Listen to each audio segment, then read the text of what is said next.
See, I think one of the things that we do as adults is we overcomplicate things. We are masters, champions at overcomplicating things. If there's something easy, we will make it difficult. Right? We can absolutely do this. So it strikes me is that when you're born, you're zero, and at some point you learn to eat, and you learn to go to the toilet, and you learn to eat on your own, and then you learn to talk, and then you learn to dress yourself. So before you go to school, you are learning, you are educating yourself, and you're being educated. And then you leave school when you're 16 or 18 or whatever else, and you read books, and you go to places, and you do a job, and you got more training, and you keep on learning and being. There's just that bit in the middle, those kind of 15 years or whatever it is, depending on where on the planet we are.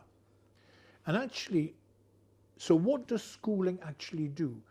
Schooling equips us so that we can educate ourselves better afterwards.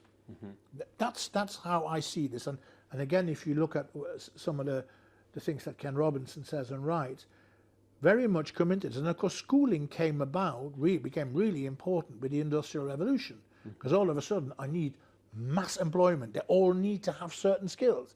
You know what? We'll stick them all in one building for a certain period of time, and we teach them all those things, and then they can go and work.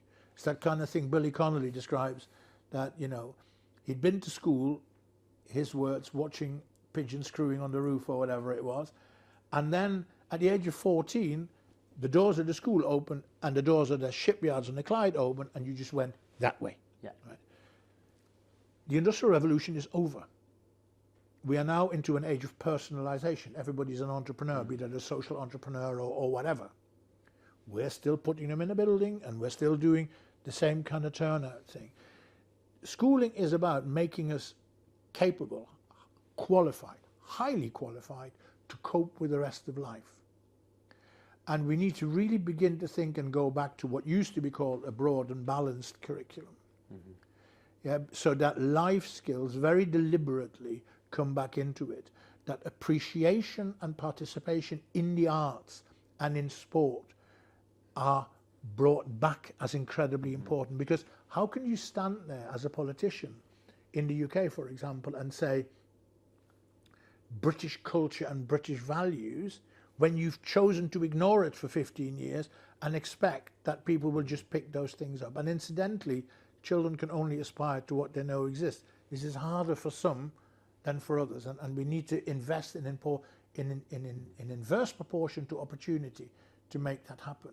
But that's where I think where that difference sits. And we need to be really clear, because investment in education is a lifelong investment. Investment in schooling has a beginning and an end over a certain period of time.